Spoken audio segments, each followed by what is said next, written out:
Check 1 2. Okay. Check, cool. check. It's all, 1 2 1 2. Okay. So you tell us when we can start.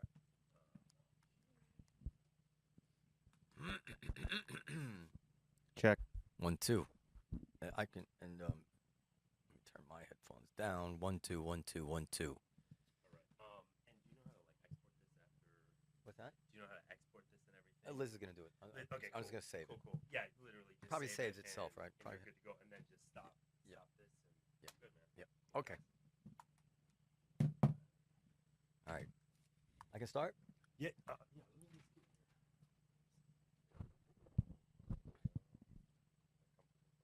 Sure.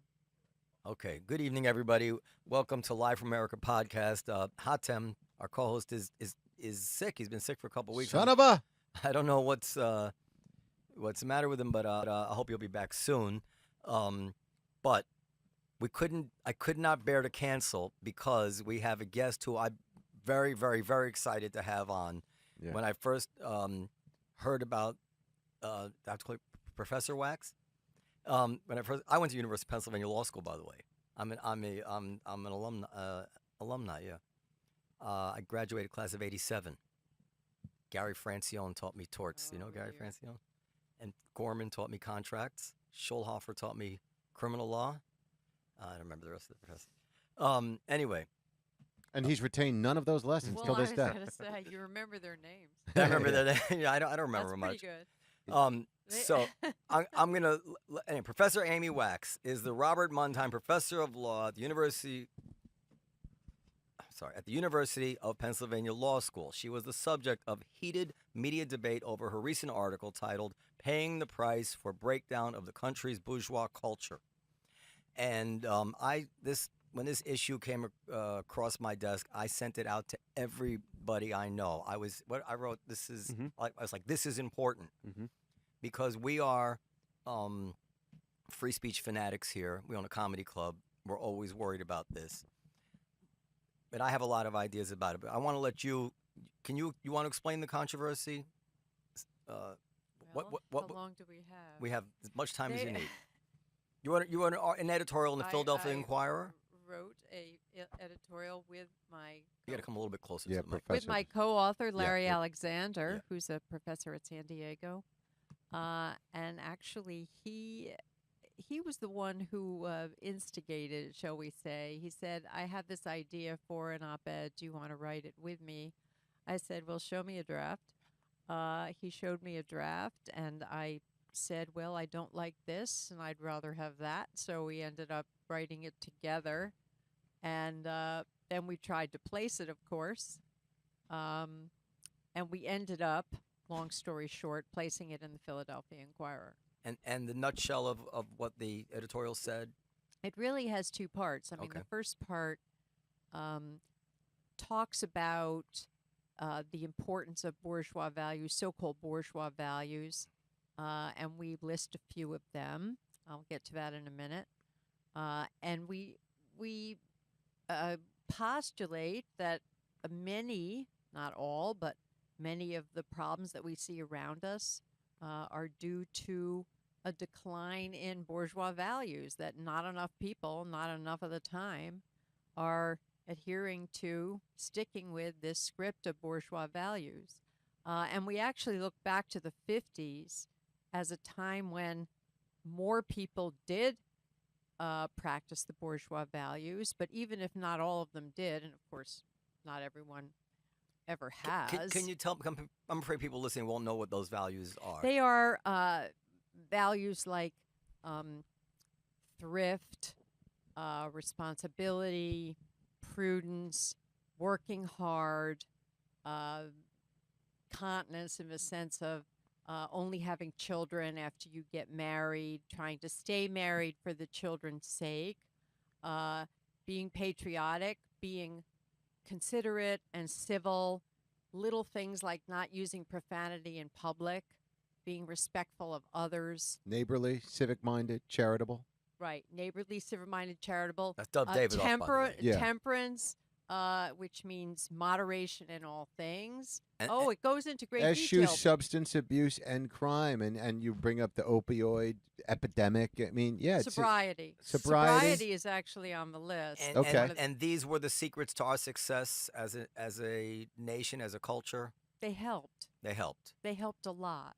and they're at the root of our what seems like our decline in so many ways. Well, I think one of the points is that more people used to pay obeisance to those values. They truly believed that they were important and worthwhile, and they aspired to them. They posited those values as the ideal to which they should aspire, even if they sometimes fell short. So there was a kind of unanimity, a common norm, shall we say, about the value of bourgeois values. So that's why we look back to the 50s, because we think that that was more the case in the 1950s, definitely, and that we've lost some of that. And certainly our elites are embarrassed to embrace the bourgeois values or recommend them to anybody else. Now, the irony is that, and Charles Murray has brought this out very well in his book Coming Apart, which is really a masterpiece, where the people in charge, the top 10% or 20%, the people at the top exemplify those values very often, or more often than the people at the bottom, but they refuse to preach what they practice. And of course, because they practice these values, they do a lot of the things on the list. Their lives go a lot better. It's part of their privilege. In fact, they've sort of a self-conferred privilege. So we talked about that. And then we sort of segued into a broader point, which is that not all cultures are equally valuable. In other words, if you're going to embrace bourgeois values as some kind of superior script for life, that means you're necessarily making a judgment. You're making a judgment that other ways, other paths, other practices may not be as adaptive, may not be as pro-social. And we gave some examples of that. We started out by talking about Plains Indians and how, their practices, their habits, their outlook on life may not be terribly adaptive in 21st century technocratic America. It was fine then, but it's not fine now. We talked about the whole kind of acting white, rat, black culture, which is in many ways dysfunctional, keeps people from getting ahead. And then we talked about some of the bad habits that working class white communities have fallen into. Hillbilly Elegy. Have you read that? Have you seen it? Yes, it was sort of a hillbilly elegy Yeah, story yeah, in really 800 interesting. words. Yeah. So Yeah. we tried to pack all that into 800 words. And you said something about one evidence for this was that the migration of peoples is basically from the non-West to the West. Well, that was in an interview the next day. Okay. That actually was not part of the op-ed. Okay. What happened the next day was some sophomoric University of Pennsylvania student who I agreed to give an interview to my dismay. I subsequently rued that decision. Asked me some callow question like, how can you praise bourgeois values? That's praising whites, Europeans. That's embracing colonialism, some dumb thing. You can't say that whites are superior. I said, well, I can say that European culture is superior, and Europeans are mainly white at this point. I said, look at the evidence. I was kind of exaggerating. Everybody wants to go to countries ruled by white Europeans. Right. And essentially what I was saying is, if you look out in the world and look at the patterns, examine the patterns of migration, what you observe is that people are not getting on boats and risking their life to go to Zimbabwe and Yemen and Malaysia. Right. And, Of course. they're not. Rule of They're, law, rights. What are the European? Well, I mean, the whole economy. I mean, how about non-malaria seeking? There's a lot of reasons. No, but I'm saying, well, there are a lot of reasons, but I think ultimately people say, well, they're going there because these are affluent countries. They have a very robust welfare state. And then I just ask them, but why are they affluent? Right. Why are they orderly? Why are they peaceful? Why do they have low crime rates? Why do they have a robust welfare state that's stable? I mean, you can't just tell me that. You have to give me are an there civil account. rights? Is civil rights originated by European culture and basically only exist in European countries? Well, Real civil civil rights? rights are really Anglo-English. They're Anglo-Protestant. And I mean, they our spread through Europe. They have them in France, I suppose. I don't know France that well, but well, Europe. I mean, I think they really sprang up in many centers within Western culture within Europe. But I think we've been the leader. The British. I mean, if you really know anything about legal history, you know that all of the traditions of rule of law. well, what I'm getting is that why would somebody have a problem with saying that our culture is superior when we value civil rights so much and we look down our nose at any culture that doesn't respect civil rights? You're going to have to ask them. Yeah, right. But you agree that. But anyway, I think Yeah, so. Fast forward, somehow this got you called a white supremacist, And pretty much everything else. and this is to me. I think you're a hero, by the way. I mean, I think that you shouldn't rue the day that you did that interview. I think that these issues need to come up, and it's being talked about all over the country now. It is. Because you took that callow question, and it's forcing people to talk about it, and I think that's very, very healthy. What's You the word probably callow agree with me. mean? What do we mean? Immature. Youthful, Youthful, immature, sort of Immature.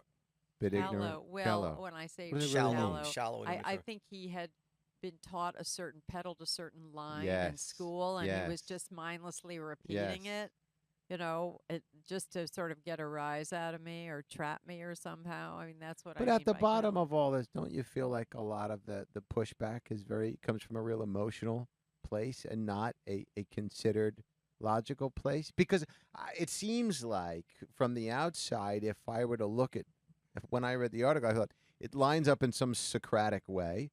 And if you approach it from a common sense perspective and you don't get emotional and you forget about colors Mhm. and you read what it says, it's not a racial argument. It No. happens to come from a place where whitey originated, but it's not a racial argument. It's an argument. Essentially, if I wrote like ways to get ahead, if we called it that, Yeah. and then line that up, you'd have a bunch of people agreeing with everything you said. And then it becomes politicized once you said it in another context, which is bullshit. But okay. Whoa. Yeah. Well, Sorry. the fact that Hey, something hey. that something good came from a particular group of people historically in a Yeah. particular place, and even people of a particular race, seems to. Once again, I cannot reconstruct the way that these people think Right. because it is so foreign to me. Right, This kind of illiberal, Yeah. emotional. Logically sloppy reaction is very hard for me to even enter into. Yes, You- I feel the same Data way. is totally not No, data respected. is, No, no, no, absolutely no. irrelevant. But it is a Yeah. racial issue in the following sense, I believe, Right. in that we're flailing about as a society trying to figure out how can we help the underclass Right. to stop being the underclass. And if the only way to help them is by helping them change their values, if they Right. can't be helped so Right. long as they maintain those values, which I read that, we're both friendly with John Haidt, and he had that Brookings report on poverty, and that came basically from the left, and it had basically the same conclusion. Yeah. Then everything else is just noise, Yeah. and a waste of time and a waste of bandwidth, and is going to fail and make the problem worse. Hillbilly Elegy. So it puts a lot of pressure on the racial question. Well, it taps into this divide, and in academia, it's a very hot button question of whether, the lack of success or the difficulties of whoever is in difficulty in our society, and it's disproportionately minorities, whether that is due to sort of external forces that keep them from getting ahead, or whether it's due to more internal habits or frames of mind or culture or behavior.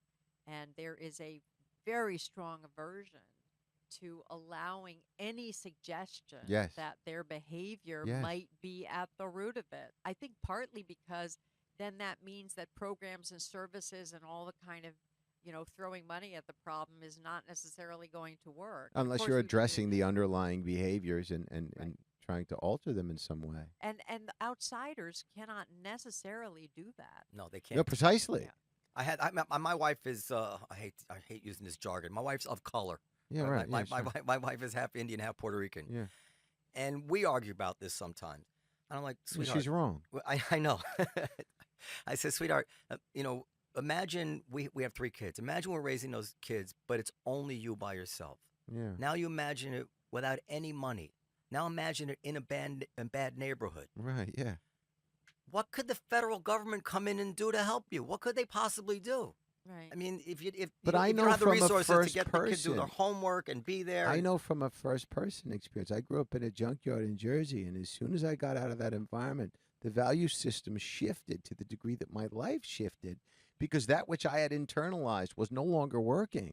And if we could contextualize what the professor is saying with what's being said in Hillbilly Elegy, what's interesting about it is that he's saying a lot of this, but criticizing the people he grew up with in Appalachia's kind of. Ohio, right? Ohio, something like that. And he's saying, and a lot of the criticism is that there is this self-mythologizing about hard work and all this, and essentially he's saying a lot of it's bullshit. The reason you have dental issues because you're drinking too much Mountain Dew, that's a cultural problem. It's not, nobody's done that to you. It's not an external.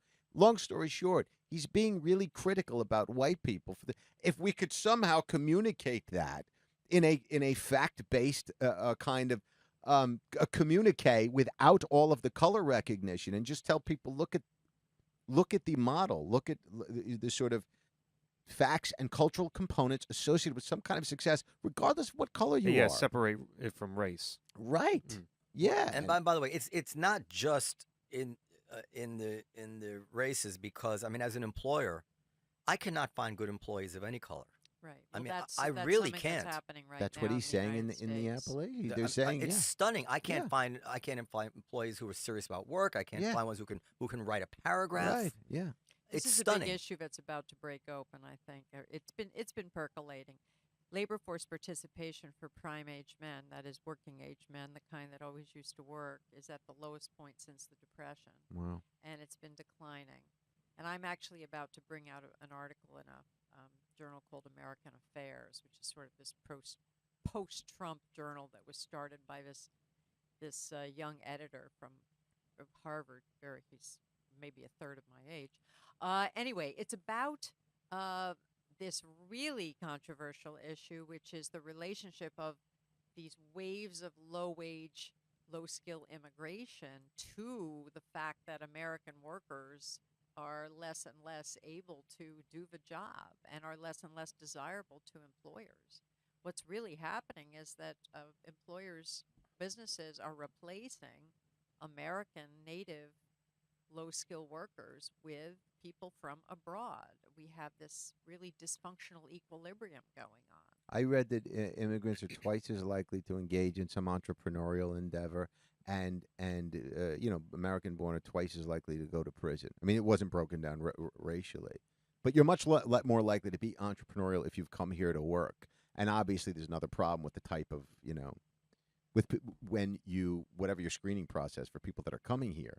But it was a pretty damning statistic about what we're raising now, what the average American is up to, and how they're participating. But it does lower wages. I mean, I presume it lowers wages, meaning like if I didn't have the access to the Mexican and foreign labor that I have, I'm sure I would have to start paying more to get to induce somebody to want to do the job. Now, even at twice the wage, the Mexican labor would be superior to the homegrown labor at half the wage. Yeah. Or worse than that. I mean, Anthony Bourdain, said that in his Kitchen Confidential many years ago. His experience in the restaurant business, that he couldn't find Americans to do the job they do for twice the money. like Tony, Tony. Tony Yeah. worked for me for like 30 years. I cannot catch him not working. Right. Like I know he right. eats. I know he goes to the bathroom. Right. I know he's human. You just can't catch him. Literally, he has no supervisor. Right, He's yeah. Nobody has to watch him.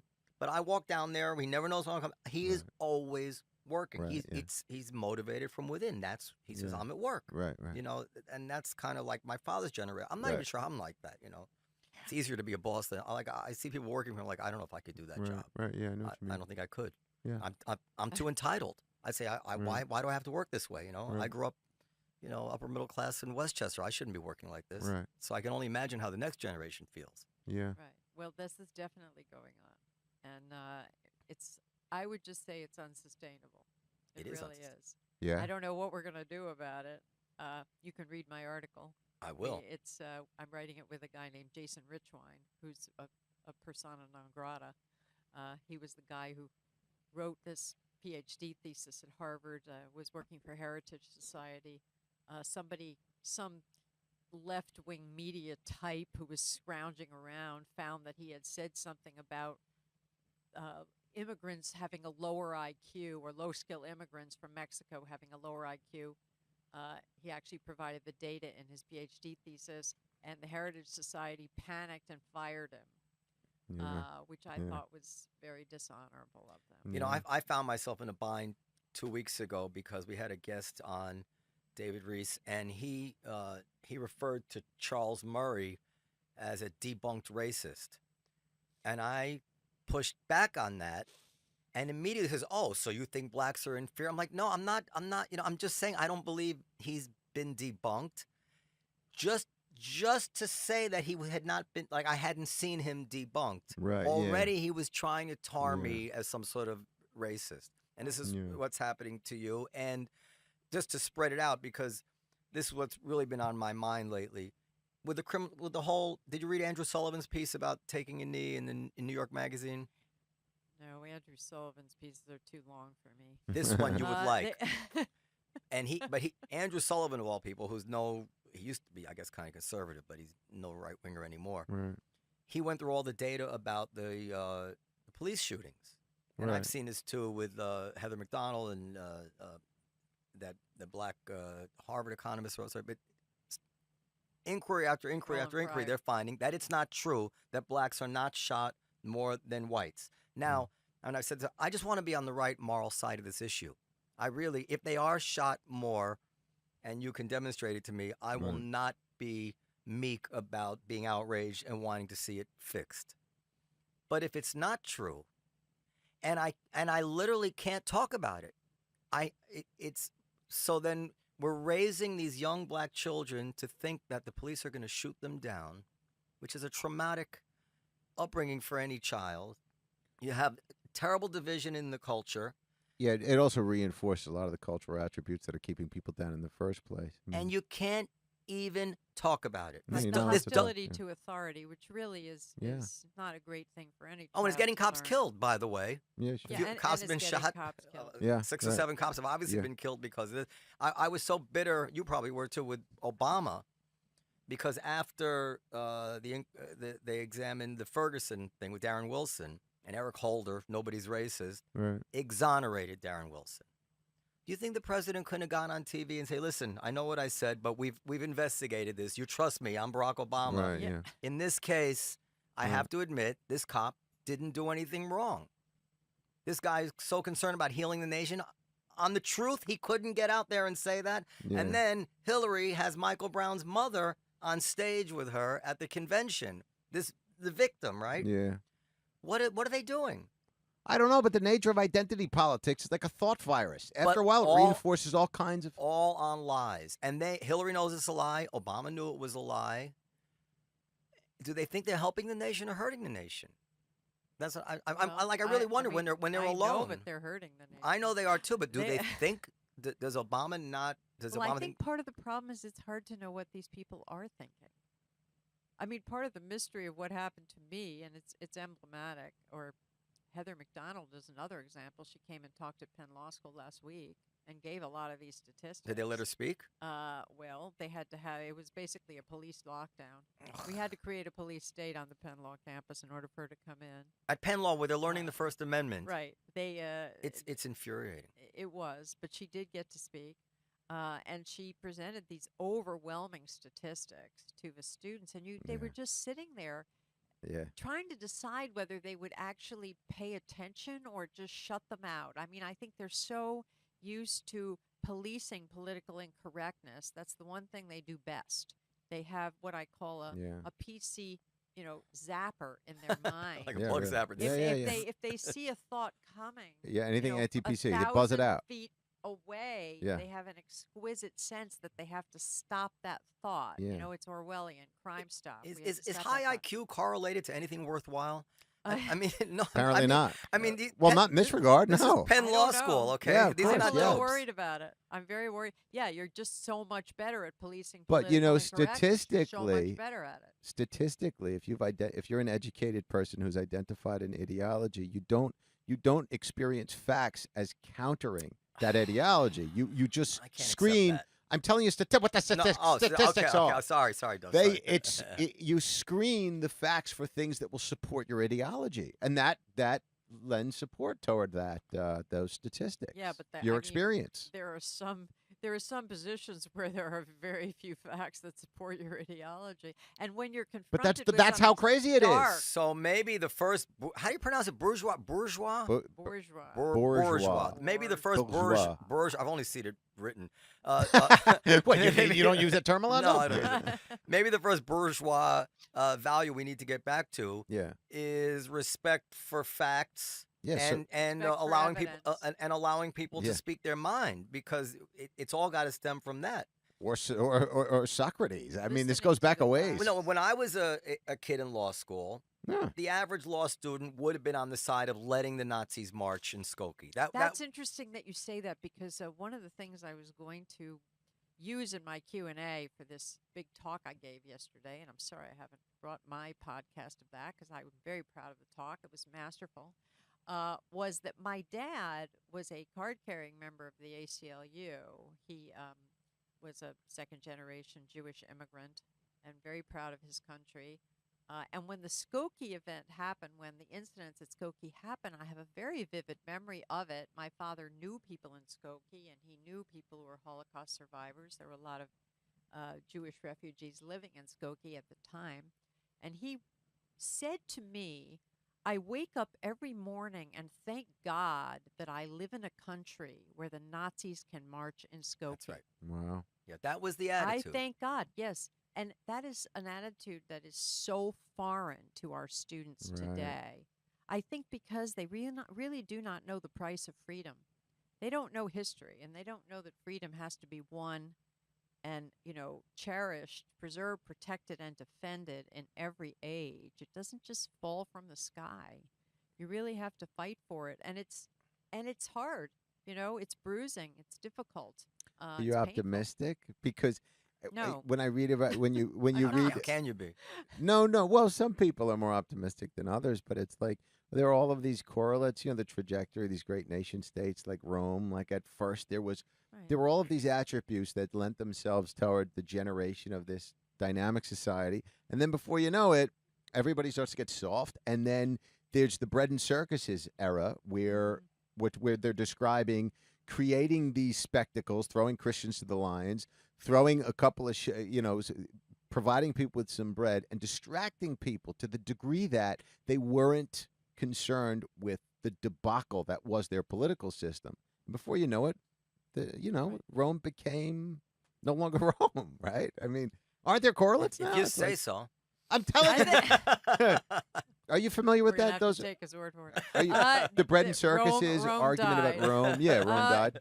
Well, I think we're in a really liminal time. When I say that, I mean I think we're at this inflection point. Yes. Almost, because on the one hand, and once again, we have to trust the academics to tell us this, and I don't really trust them. But that we have some very positive social indicators in a way. Oh, really? I mean, some of our numbers are good. Like what? For example, teen pregnancy rates are much lower. Okay. Now, that's the good news. The bad news is, and this is a bit of a trick, right? Out of wedlock birth rates are going through the roof. Well, why is that? Because all women are having babies later. So the whole out Yes. of wedlock thing is being driven by women in their 20s and Right, 30s. right, So I right. mean that part is not improving by any means. Right. But at least they're not having them at 15 and 16. Right. Well, okay. Crime rates are down. Yeah. And they're more focused on these pockets of Yeah. havoc. Do you Yeah. believe the leaded So- gas theory? What's that? No. Yeah, I think there may be something to Jonathan Wait, Hyde, that, explain it but I to don't know people how because much. people don't know what that means. There's some correlation between the crime rates dropping Mhm. 16 Lead to 18 paint and years lead gas. Yeah. after after Mm-hmm. they got lead out of the environment of the various cities. So Right. apparently, if you look at when New York stopped leaded gas and lead paint, Right. and you could see 16 to 18 years later, the crime rates of each city dropping. This is according to Jonathan Haidt. Right. But, Which- but and- on the one hand, on which the one shocked me. hand, it looks like crime rates are at least stabilizing. Although, as I said, there are places where they're quite astronomical. But on the other hand, and I get this from my son, who's sort of an amateur demographer, the number of people we have in jail now is many, many times more Oh, than, right, let's right. say, back in 1960, which is now they tell us that we've returned to those crime rates. Right. Now, here's the important. problem. If we let all the people out of jail to go back to the incarceration rates of the 60s, we Yeah. might be seeing a very different crime the- rate. So Go ahead, you Fran. have to look at all the whole picture. That reminds me of Okay. the argument I had just an aside with somebody about they're comparing these white serial killer or mass Yeah, murderers yeah. to Muslim terrorism. Right. I'm like, okay, but Right. you have to also take into account we spend billions, maybe hundreds of billions of dollars to Yeah. foil Muslim terrorism. Let's compare the stats. If we didn't Statistically, if you didn't spend any of it, there could be a if billion. they, Yeah, if they how had, many deaths if they would had there as be? much daylight in front of them as the average white. yeah. If you didn't Well, have a mass lock on the murderer. front door, if yeah. they really got the over borders they wanted, Ah. and people could come from anywhere, we might see a very different picture. The Muslims we have in this country are a highly selected group of people. They're, not representative of the population. They're very patriotic. They're not. This is not mass migration that we have in this country right now for Muslims. Right. So I think people don't take that into account. So on the one hand, we have some numbers that look good. On the other hand, if we really take the full picture, they don't look so good. I think what keeps me up at night, what upsets me, and what I think is very ominous and bodes very ill for the future of this country, is the complete hijacking of our education system. Yeah. The total and complete hijacking of our education Could we system by define the how do you- progressive left Oh yes. and their ideology. Yeah. They're grievance-based, Yes. victim-based. My mother. She's describing my mother. Identity. My mother too. My mother's a Chomsky Yeah. leftist. Oh yeah. She's a pussy hat. She's a That's what? what I the call pussy them. hat. I call them pussy In the hats. march, yeah, yeah. You Well, a lot of them are just anti-Trump. They don't know why they're. It's not really a political thing. well, My this wife went down. It preceded was Trump. just. I Yeah, mean, I got Trump you. has Okay. made it a Anti-West. lot It's I got you. anti-Western. It's anti-Western. Yeah. Trump is what I call a totalizing experience. I mean, we now Yeah. we used to have divisions and disagreements. Now we Yes. have complete demonization. Right. And but Uh, look at you're what's a- going on. You cannot say anything That's right. good Anything. about anything that the Trump administration does, or Right. you are an evil person to be cast out of That's how society. emotional it's I see, become. And yeah. so now, when you write an article that if you would approach without tremendous emotionality, it would be hard to deny the underlying tenets of what's going on. Well, I'm not denying them.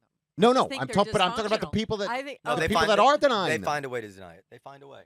yeah. Yeah. Yeah. So Betsy DeVos is a good example because I was at a meeting sponsored by the Harvard Education School and Kennedy School, actually their board of advisors. I She's was asked Secretary to of talk to. Education. She's the Secretary of Education. And at this meeting, they were discussing a visit that Betsy DeVos paid to the Harvard School of Education. And then they did have to establish a police state to get her in there. Yeah. And she, barely got to talk. Her ideas 15 years ago were just ho-hum mainstream. Let's try some school choice. Let's try some charter schools. Let's try to break the monopoly of the public unions. school unions and the public school establishment and see if we can get a better result.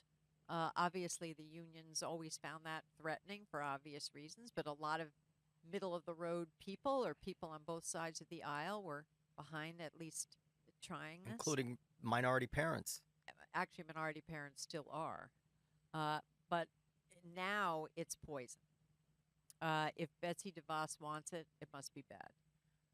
So that really means we're backsliding, I think. And you can see it in the public opinion polls. So they showed some public opinion polls, 30 years ago, 20 years ago, and now how many people believe in school vouchers and support charter schools. And the numbers have just plummeted. And they don't know why. These people answering, they don't know why they're against them or for them. They're just. They don't. They really don't. And the fact is, quietly behind the scenes, a lot of minorities' parents are sending their kids to these schools. of But course. the black community is very sharply divided because, of course, a lot of the black community, they know people or they are people who work for the public schools. They work for the public sector, so Yeah. they're very invested in that. On the other hand, they're not happy with the way their kids are being educated. So, I want to run a few things by you. First of all, when I went to Penn, I was a liberal. Yeah. And I can remember the first time I began to shift was at Penn when there was I don't know if it's still this way, there was law review. Half the people were chosen on grades and half the people were chosen in a writing competition. And so everybody wrote their essays, but then it leaked out somehow. Every student has a number, and the professor doesn't know you don't put your name on it. So the professor doesn't know whose paper they're grading. Right. So they would grade all the papers. Then they send them to the registrar's office where they look up the numbers, Yeah. and then they would consult your race. And depending on Right, what right. race you were, You get they right. would add points to your paper. Right. And I was incensed by this. I'm like, what's going on here? We're in law school. Next year, they're going to be in front of the judge. Like, at what point is the judge going to give them extra points? I said, I'm not. Yeah. And it literally began me sliding in a whole different direction. What made me think of that is this whole love of diversity. Yeah, there's no love of diversity of thought. Everything is about DNA, which made me say one time, well, maybe we should just start sending saliva samples with our scores to schools because that's what they really want. And then Well, and also what's the... and I know, but Oh, I know sorry. I'm jumping around. But then if you're Asian, and not that it matters, but Asians didn't have slaves. I mean, I don't think it matters that you're the same color as someone who did own slaves. But if you want to buy into that ridiculous thing, the Asians Right. aren't even guilty of having ancestors Yes, who owned right, slaves yeah. in America. They need 400 points more on their SATs Right. to get into it. Right. How is that okay? To prioritize a mosaic over just a meritocratic system? So then let's just, as I said, but let's just stop pretending we believe in this Martin Luther King content of your character. Let's Right. just all admit we don't believe in the content of your character. Right. Because in my stupid old-fashioned way, if Right. Harvard became like 70% Asian, I would be very proud of my country. I'd be like, see that? What a great country. In America, Right. it doesn't matter. Right. So I guess you well, agree with me. I don't know what to say.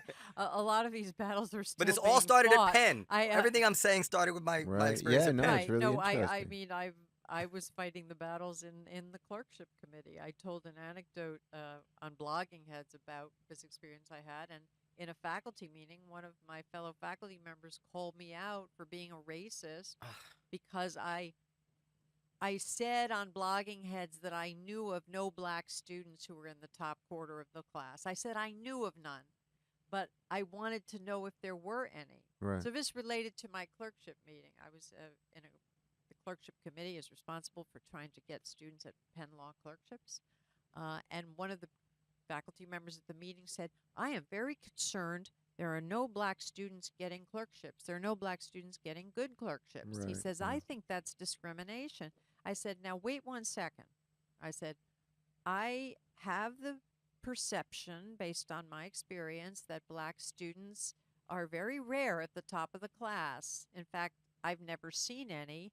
Now, let me tell you something about judges, left, right, and center. They are the most grade conscious and rank in class conscious people in the known universe. They will call you up and say, where does this person rank in the class?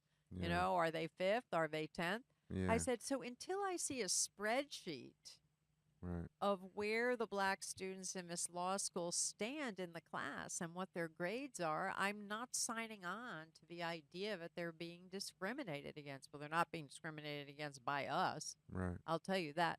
Well, the people at this meeting were very mad at me because I wanted to see the data. I wasn't willing to Right, just yeah. sign on to It this is theory. painful information.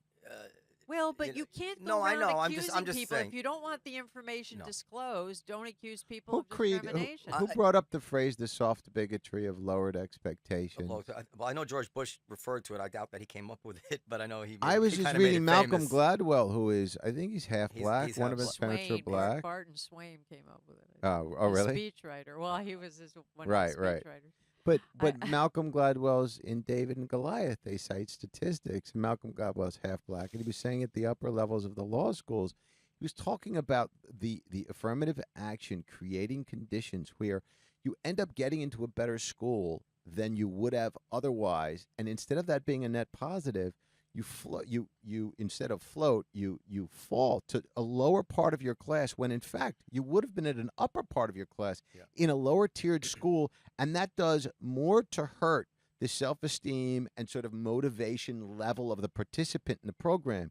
So the question being, is the net result positive? Well, it's called the mismatch hypothesis. Is that what it's called? Okay, mismatch yeah, hypothesis. But the problem Okay. with So it's that, like your I mean, marriage. I think right. No, the mismatch hypothesis I think is sound, and you see it in our own students who Right. struggle, and it's kind of on some level really unfair to them, and I can't imagine what it's like to sort of slog through that uphill battle. But on the other hand, I think what affirmative action is really for is not to help black people; it's for the vanity of white people. Yeah. I mean, right, they would just not be able to deal with it if right, they had a race-blind admission system right, and nobody came. And the right. problem is, given the gaps that continue to exist in test scores, in grades, in achievement, nobody really would come. I Right. mean, there might be fewer any blacks at Harvard Law School or Yale Law School, and Right. people say, well, we can't tolerate that. That cannot be. I think we could. We could bite the bullet on that. Right. Yeah. Right. I'm not sure. First of all, I There think would that be a few, but there wouldn't be as many as people think there should be. no, Yeah, of course. I think that people really, a lot of people really do believe affirmative action does good. They don't know the data. I'm saying I don't think it's just for their advantage. I think a lot of people think they are doing good when they advocate these Sure. programs. I mean, I think they are, but they don't want to really find out. Yeah, that's right. They don't want to find out. They don't really want to find out. And no, And you maybe would. they are doing some. I mean, it's worth investigating. I mean, I think there are positives to affirmative action as long as it's not too dramatic. You see, if you really have to, if the disparities are really enormous, then it's very, very harmful. If they're small, there's enough noise in the system that I think that ends up working out. But also, it's a process of socializing blacks to the norms of the broader society. Now, the problem is the norms of the broader society suck now. I Right. mean, the norms that are sort of taught It'll in reinforce selective whatever. Yeah. universities just reinforce the Right, worst tendencies of Yeah. this kind of grievance mentality. system, That's yeah. the irony. Well, Right. in my experience of affirmative action at law school, I told you this, that I don't know, we're like 7, 8 black kids in the class. Right. 2 of them, I can even remember the names. I don't say the name. Yeah. 2 of them were really, really bright, and Yeah. one guy was editor of the Law Review. Yeah. And their class participation, for the most part, was indistinguishable. I mean, I don't know if they were in the top of the class or not, but Right, it was right. indistinguishable from an above average student. Right. And then there were like 4 or 5 kids who just never knew the answer when they were called on, Right. and by the time third year came around, they were gone. Yeah. But it was clear from day one they didn't belong there. So what good did that do them? Yeah. And what was the effect on the 2 students who were very, very bright? Right. Well, that's the Who mismatch now- hypothesis. Who now people are looking at they got there because That's right. Well, Yeah. I see you here, but I don't know. Yeah, yeah, of How did course. you, How how do you did you know? get this degree? Right. Yeah. And that's well, human. I think as a practical matter, we've tightened up a bit on affirmative action, so these problems are not as bad as they used Oh, to good. be. I'll tell you where the What do problem you- is you mean really tighten? severe, though. In other words, we don't dip that far Go- down gotcha. into Okay. the pool okay. and make sure And that couldn't you do affirmative action through sort of financial grants and stuff as opposed to just going, hey, we don't, we're gonna give you extra grades essentially? well, the problem with that's been looked into is that there's so many more whites from Oh, so lower right, I see. quintiles So that that they that would w- sort of swamp Gotcha. Right. the blacks, and also even controlling for income. Right. Blacks get lower scores than whites. So, Right. Blacks Yes. from families with incomes of $70,000 have Right. lower scores than whites with families from 30,000. Right. I have to confess something. Yeah. I guess it's just the pressure of society. When you speak so, I'm sure it's accurate. I mean, it's stuff that I know is accurate, but you speak so matter of factly about these painful realities of race. I can see how people are taken are off put by it. Right. And I don't know what the answer to that is. In this climate, answer, everybody's I all think, put is by that everything. It's sort harsh. of I'm like like, being oh, autistic. that I hurts. do not have any racial guilt. Yeah. Now, I don't know Yeah. why. I was sort Yeah. of born without racial guilt. Yeah. I don't feel guilty. I recognize objectively that what happened to blacks was horrible, but Right. they were abused. I'm not denying any of that at all. I just don't feel somehow personally responsible to fix it myself. First of all, because I don't think anybody really can at this point fix it. I think the problems have shifted to a sort of internalized set of habits and norms that the people themselves have to fix.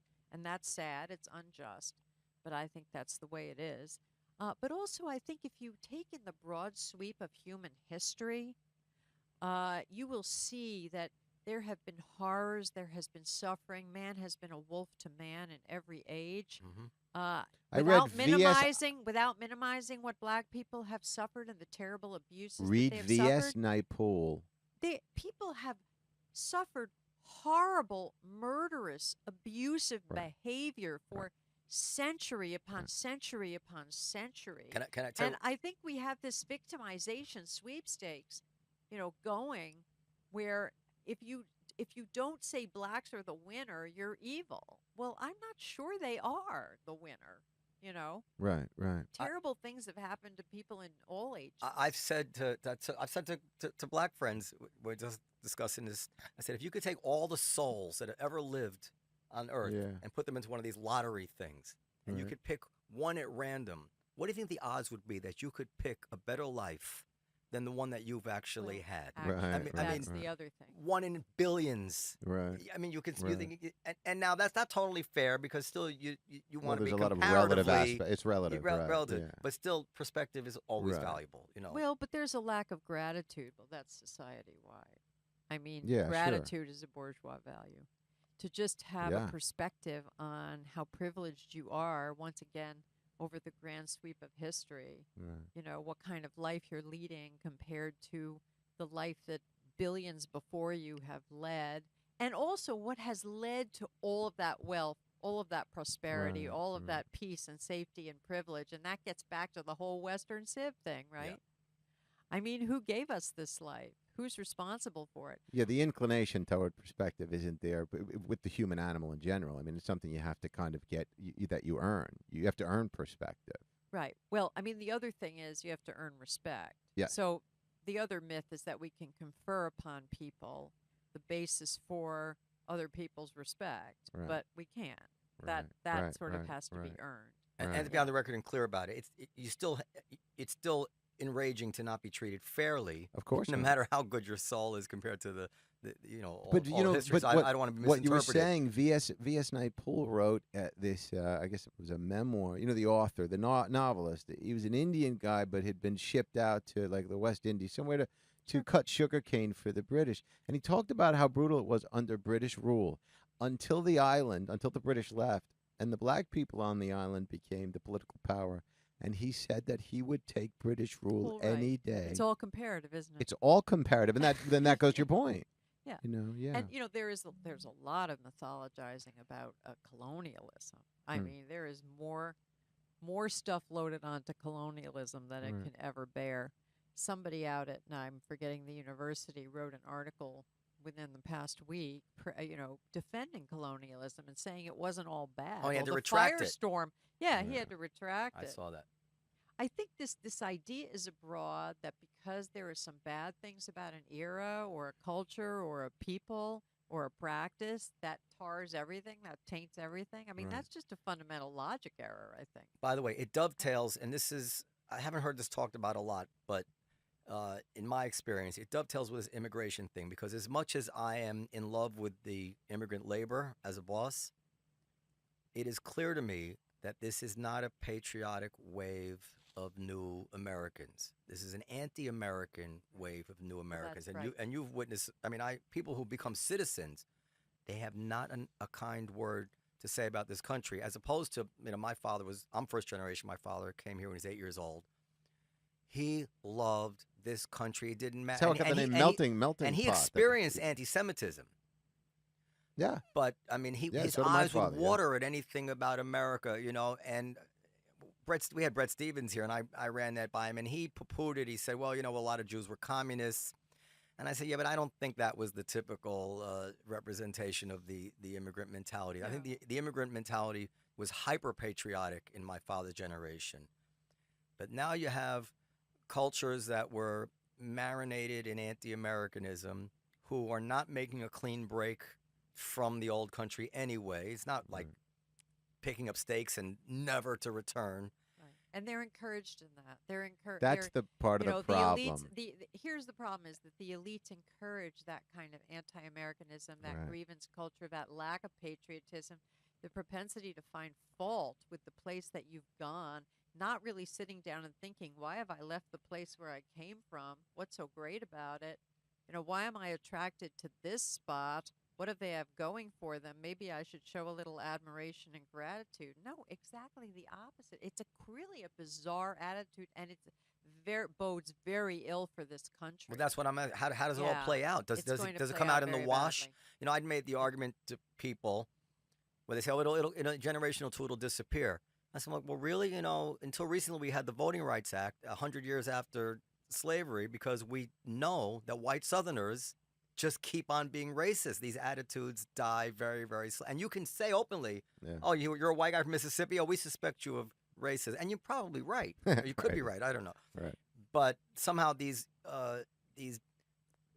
less desirable mentalities of immigrants, we're supposed yes, they throw homosexuals off the rooftops there, but by one generation they'll be totally fine with gay marriage. Yeah, they'll be out of it. Right. Yeah. Well, maybe not. Maybe they'll be like white Southerners. Maybe it'll be just as, or maybe it won't be. Again, I don't know the answer. My mind wanders there, and I want to talk to somebody about it, and I can't talk to anybody about it, which I think is why you see white supremacist movements like Richard Spencer actually having more traction than they deserve, because a lot of people, we're, like showbiz types from Greenwich Village. We're not exactly the typical arch conservatives. Yeah.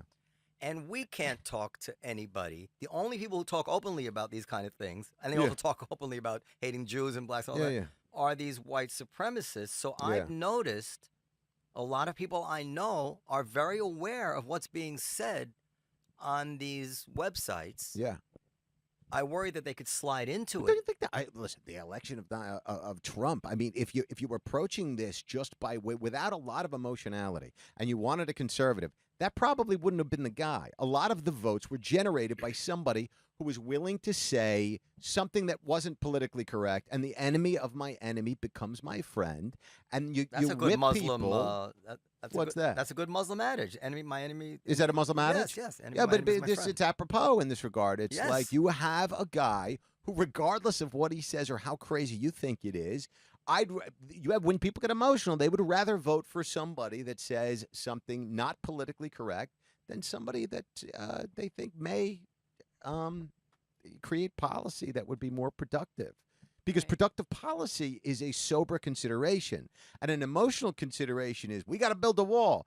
Maybe the wall is a thing. Maybe it's I don't know. But we're not really able to experience the argument in a Socratic way. Can't talk about anything. You can't talk about anything. Nature abhors a vacuum. I mean, I think that there are Yes. these vacuums now where people with dissenting views in any respect cannot come together and talk about them openly. So they Right. have to flock to the places where they get a little bit of relief. Right, yeah.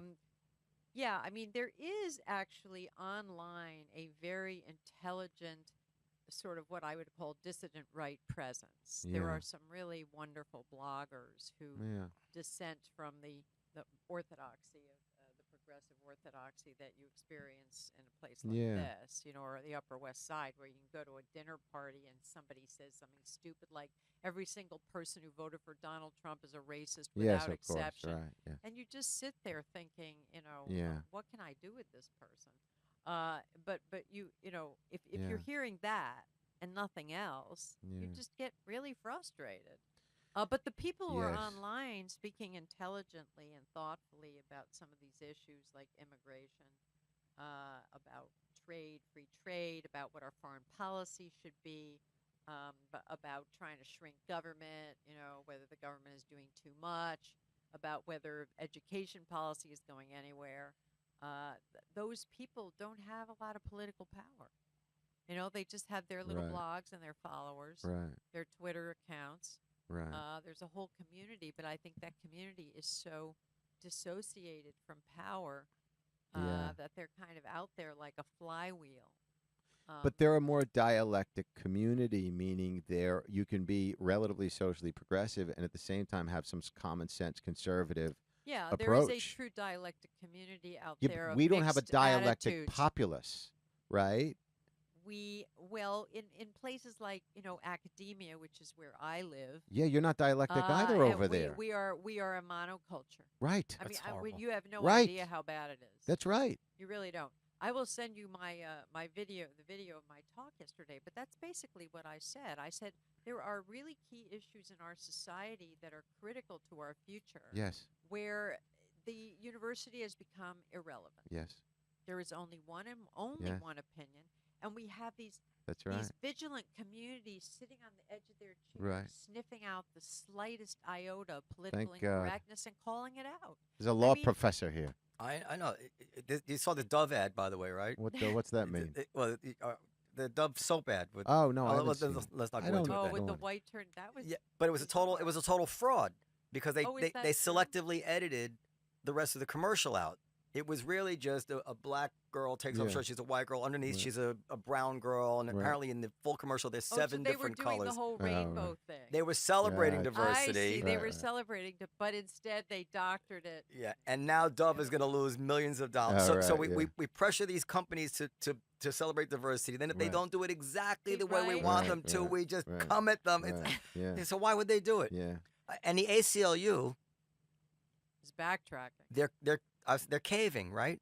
They're caving. Now the first thing was this. That is ground zero for social decadence because the ACLU used to be Right. the sort of final stand firm bastion. Can I tell you my analogy? Because I donated to the ACLU, and I said, well, the ACLU Right. is like a defense attorney. Before somebody is put in jail, or before an idea if the government can stop an idea, it needs to have its best defense. Yeah. So I don't always agree with the ACLU, but I want everybody to have their best, and that's how I always felt the ACLU was. Yeah. That and they're not anymore. And if now Right. they're caving about these protests because they have a right to carry permit, this is, I mean, in a law school, I would imagine that argument would melt away in 10 seconds. But don't you feel like there's going to be a domino effect with institutions in general, just like the ACLU? Wait, Yeah, go ahead. Now, let me ask you about that. And then on this birth control thing.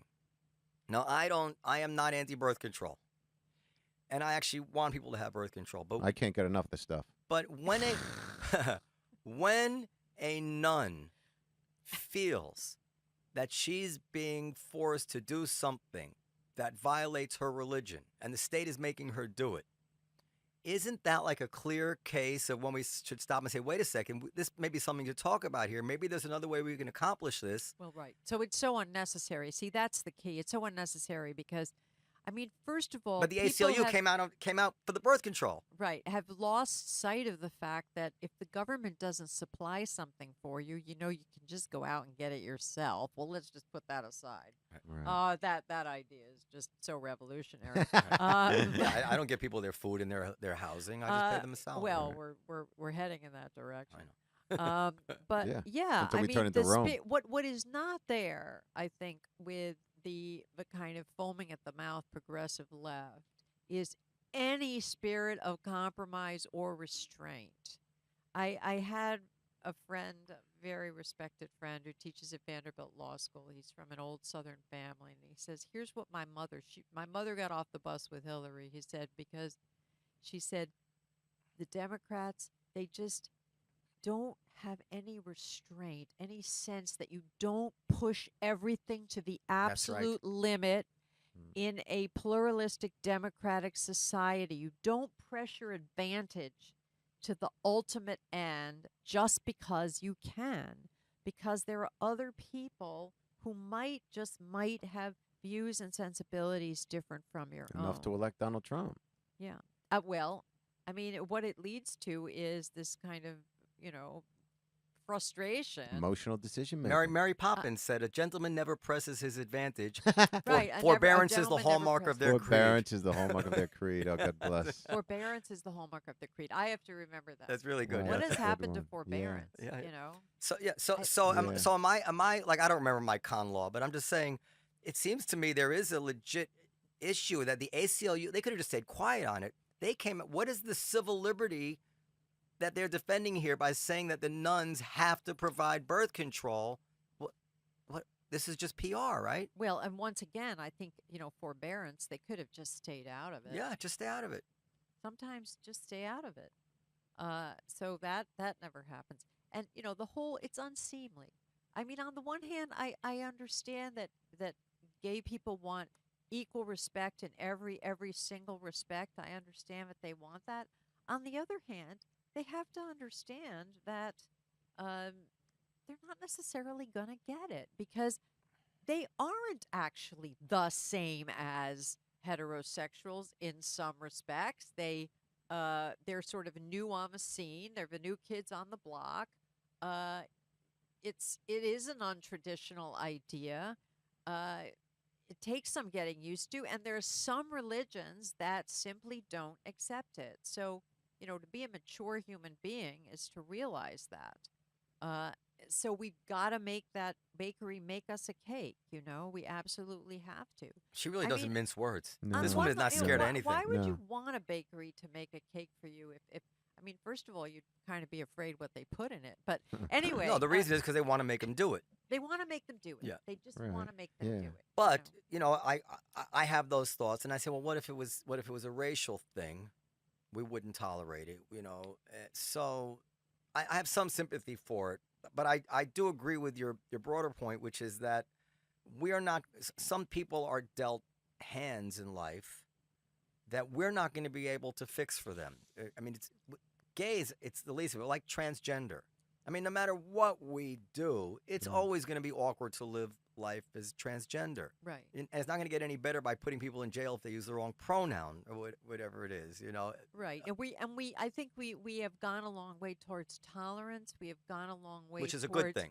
Towards yes, Yeah. towards understanding. But here's what I think they want. They want to flatten the moral landscape because Yes. we used to have a moral landscape where there were degrees of tolerance, more grudging, less grudging. We kind of kept our distance from things that we didn't necessarily totally approve of, either for aesthetic reasons or for moral reasons or for reasons that we couldn't really articulate. No, I think there are people now in society who want everything to be embraced 100% by Yeah. everyone. Everyone has to love them, right? They can't just Right, tolerate right, them. Right. And I think that is not a good society because those declensions, those degrees of distance from others are lost. And so the freedom to quote unquote discriminate, sometimes for good reason, against other people are lost. I mean, discrimination used to be a positive word, not a totally negative word. There's also a genetic inclination toward a form of discrimination. I mean, you grew up in an environment where you had to create pattern recognitions, and we're not allowed to do that if it's called discrimination. Well, right. We always prefer our own. And you see, there's an upside to preferring your Of course. own, which is that you take care of your own. Yes. You nurture your own. I mean, we really weren't designed to see a kid in Bangladesh as in every way equivalent to our own That's kid. why And I don't think we can ever Social do psychologists Peter- will tell Peter you Beinart. ideal group size is 200 that. people Yeah, and because that doesn't after mean that, we go out and kill the person in Bangladesh. right, you know. right. I mean, there are a lot of degrees in between. And the fact is, you mentioned race. Well, we wouldn't allow discrimination on the basis of race. Well, in fact, as a practical matter, we're a very segregated society. And upper middle class, well-off people are the most segregated people in the country. Yeah, They see nothing wrong with living in these lily-white enclaves. sure. Where when you go to a dinner party, they preach to you about diversity. I mean, I've always found that to be I just had this strange. at a wedding I went to this week. Yeah, yeah. I went to I went to Ted Alexandro's wedding. Yeah, sure. Now he's Ted Alexandro. We love him. Yeah, Ted's a great he's guy. He's a real left wing guy. He's at Occupy Wall Street, whatever it is. Yeah, he's a little confused. No. Yeah. He's as nice as can be. But Nice, at yes. at the wedding, No, but he's not like a strident. No, I know. I that's what like I'm that a saying. lot. But Yeah. at the wedding, I only saw one black couple. Yeah. I'm like, this bastard, this guy's been preaching to me Right, all this right, stuff. right, In the meantime, right, at yeah. my wedding, it was like 50% black. Yeah. Yeah. But my diversity was because I was a musician. It wasn't diversity for the sake of It was diversity. organic. This was just my life, you know. Yeah. Yeah. So that's fine. Yeah. But why should you have to go out and create it? But Yeah. then this guy who has basically not a diverse life It's ironic. at all Yes. is preaching it and ramming, Yes, and will right. actually. He sent me a thing of the Trump interns, and there was one black face among the Trump interns because Robert Reich said, "I think there must be racism going on." I said, "Where are you going to find this? This was a guy who was polling at 1.0% in the black community, and everybody thought that was, when it was used as an argument against Trump, everybody thought that was credible. But then when he has only one black intern, that becomes evidence that the guy is racist. Sure, of well, course. where is he going to find these black interns? It's all right from with the 0% who supported him. hypocrisy, right? I mean, all the New York Times op-ed pieces written by people that live on the Upper West Side, they're not really exercising their. You can get on the train and go to. I'm building a building in Bed-Stuy right now. Talk about capitalistic project. Well, I'll hire people from other races or whatever. But it's like, yeah. I mean, it seems. Okay, but this I will say, and this is, Yeah. we have to wrap it up. But this I will say, where I think leading a diverse lifestyle does give you an insight, because as much as I don't buy, or I have, I respect the data on police issues. Yeah. I know firsthand that every black guy I know has a story about being humiliated by the cops. Right. They may not be able to put in perspective and understand why that happened, or what the crime rates or whatever. It doesn't really matter to them. Right. That's a huge social cost, Yes. and it needs to be kept in mind, even if you want to discuss it in a way that so they don't think you're a racist. Yes. It can't just be dismissed. When you have a big segment of the population Right. that really is under the thumb of the cops much more than another segment of the population, they're going to see things differently.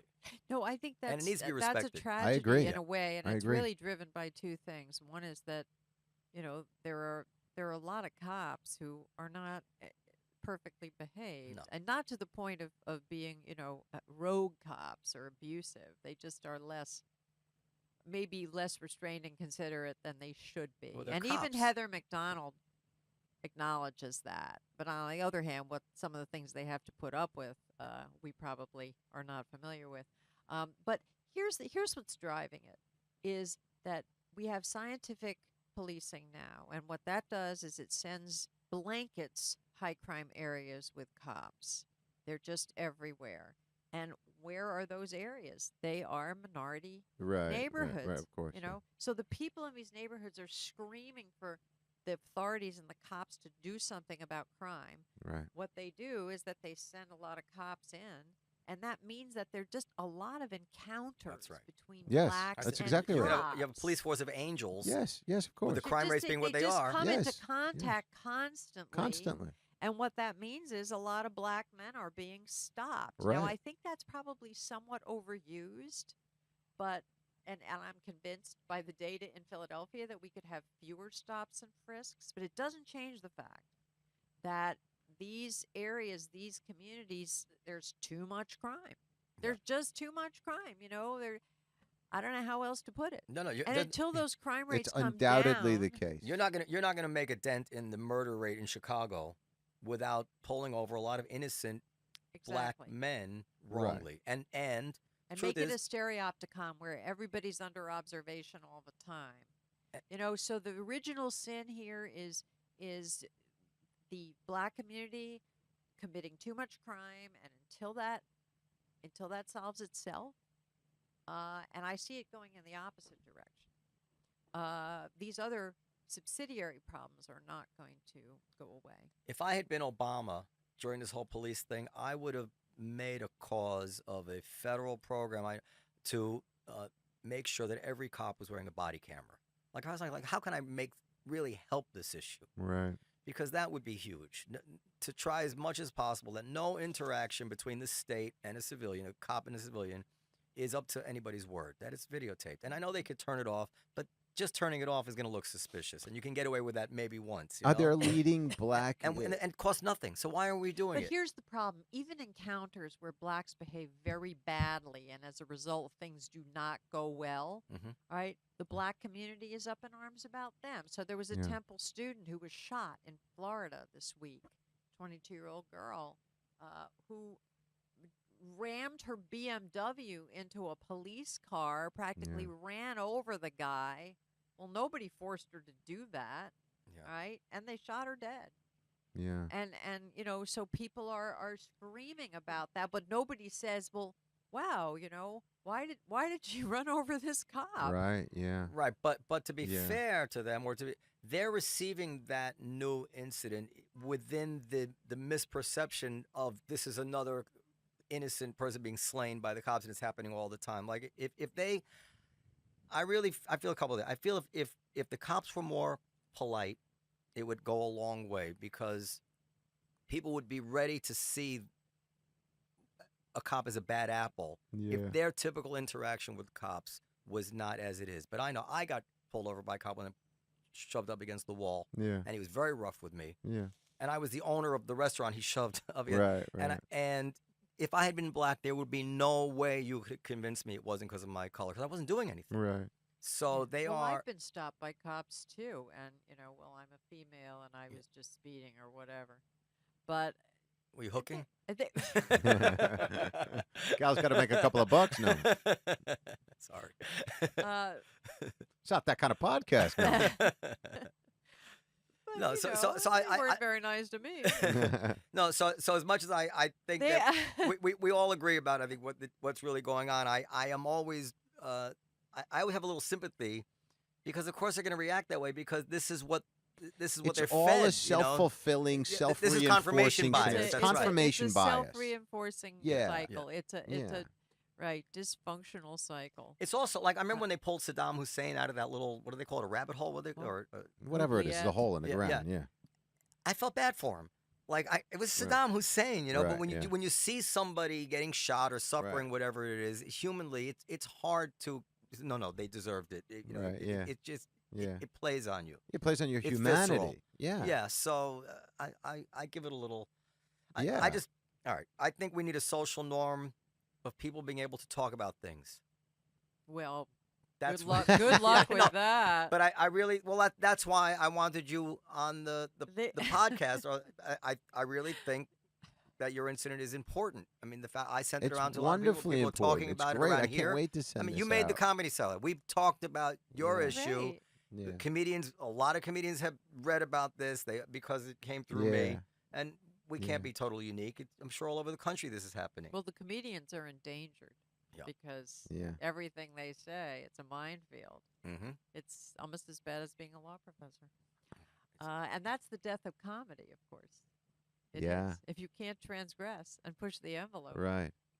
it's hard to be funny. Yeah, Nero. Well, I'm waiting for Nero to play as the city burns. It's I don't know. I'm not very optimistic. All right. Professor Wax, we're at it more Yes. than an hour, and I don't want to keep you any longer.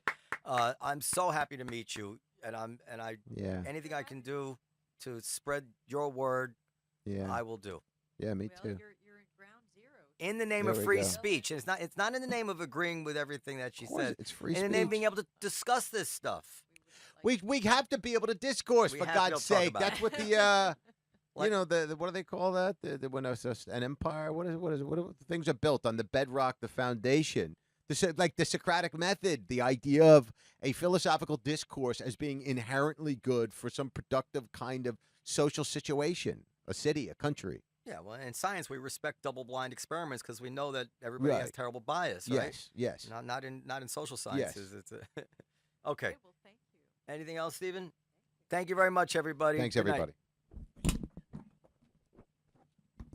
I guess you didn't know what you were coming into. You might have thought you were coming into the Lions Den. Well,